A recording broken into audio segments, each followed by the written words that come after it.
నేటి ఆత్మీయ మన్నా. దేవునికి స్తోత్రాలు. అందరికీ వందనాలండి. అందరూ బాగున్నారా అండి? వాక్యం చూసుకుందాం రండి.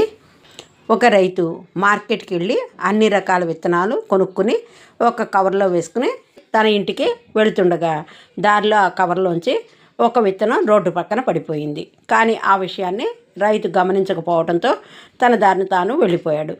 త్రోవ పక్కన పడి ఉన్న ఆ విత్తనాన్ని అందరూ తొక్కుకుంటూ వెళుతుండగా ఆ విత్తనం ఎంతో బాధతో దేవునికి మొరపెట్టుకుంది. దేవా, నన్ను ఇలా అందరూ తొక్కకుండా కాపాడు, అన్ని విత్తనాల వలె నాకు కూడా జీవం దయచేయి అనంటూ మొరపెట్టుకున్నప్పుడు దేవుడు ఆ విత్తనంపై దయతలిచి గాలివాన కలుగచేశాడు. గాలికి ఆ విత్తనం రోడ్డు ప్రక్కన ఉన్న మట్టిలోనికి కొట్టుకుపోయి వర్షపు నీరు వల్ల ఆ మట్టిలో కూరుకుపోయింది.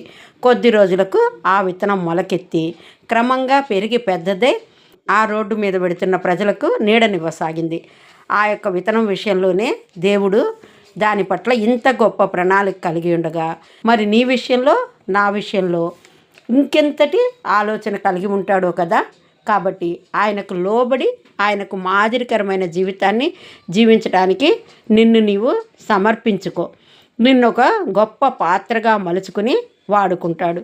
ఒక అన్యుడైన వ్యక్తి ఒక సేవకుని ఈ విధంగా ప్రశ్నించాడట. నీటిని ద్రాక్షారసంగా మార్చడం ఏంటి, అది ఎలా సాధ్యమవుతుంది అని చెప్పి అడిగినప్పుడు ఆ పాస్టర్ గారు ఈ విధంగా సమాధానం ఇచ్చారట. ద్రాక్ష తోటకు నీళ్లు పెట్టినప్పటికీ అవి ద్రాక్షలనే ఇస్తాయి కానీ నీటిని ఇవ్వవు కదా. అలాగే చెట్లన్నీ నీటిని తీసుకొని వాటి ఫలాలనే ఇస్తాయి కానీ నీటిని తిరిగి ఇవ్వవు కదా. అలాగే కానా పెళ్లి విందులో దేవుడు నీటిని ద్రాక్షారసంగా మార్చటంలో అసాధ్యమేమున్నది అని ఆ పాస్టర్ గారు ఆ అన్యునికి సమాధానం ఇచ్చాడట. సమస్తము సాధ్యమై ఉన్న దేవునికి, సమస్తమును ధారాళముగా దయచేయు దేవునికి అసాధ్యమేమున్నది? నీ ముందున్న యేసు వైపు చూడు, వెనుకకు తిరిగి చూడకని చెప్పిన మాటకు లోబడినట్లయితే ఉప్పు స్తంభంగా నిలబడవు కదా. లోబడకపోవటాన్ని బట్టే లోతు భార్య ఉప్పు స్తంభంగా నిలబడిపోయింది. కనీసం సమాధికి కూడా చేర్చబడలేదు.